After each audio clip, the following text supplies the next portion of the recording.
Thomas and Percy enjoy working in the docks. They like the sea air and the sound of the gulls. But one day, the friends were feeling hot and bothered. A crane was causing trouble.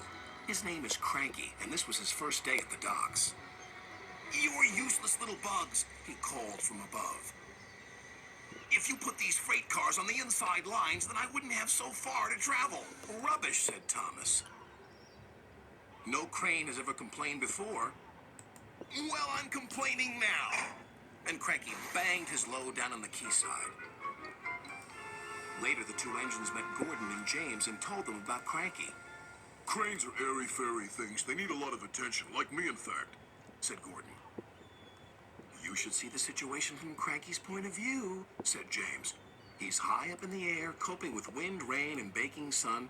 Then he looks down and sees you two little engines being annoying. No wonder he calls you bugs." When Cranky heard that the big engines agreed with him, he grew bossier still. Come on, push those freight cars closer to me." But Percy was too upset to concentrate and pushed the freight cars too far. Poor Percy. Then Cranky played a trick on Thomas. "Push your freight cars onto the outside line. It's easier for me to load up." So Thomas did.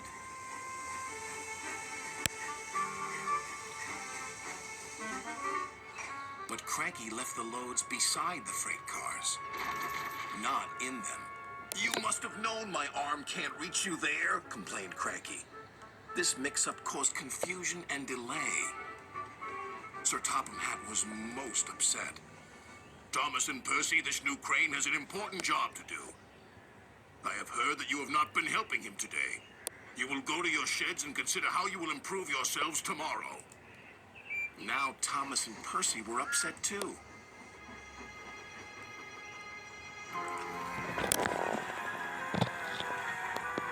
That evening, a big storm raged across the island.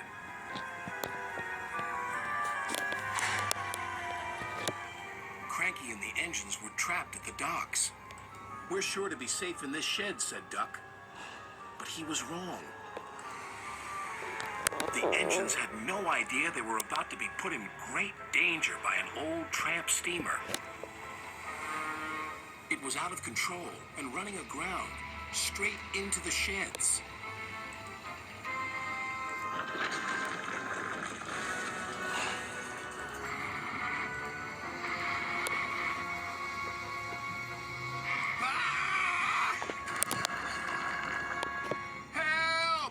Called the engines from inside the shed.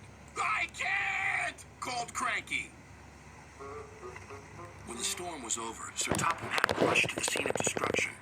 "Thomas and Percy will help you," he called to Cranky. "And then you can help the engines." "Oh, please hurry," cried Cranky, "and tell them I'm sorry I was rude to them." "So it was you," murmured Sir Topham Hatt. "I owe those engines an apology." Thomas and Percy soon came to the rescue.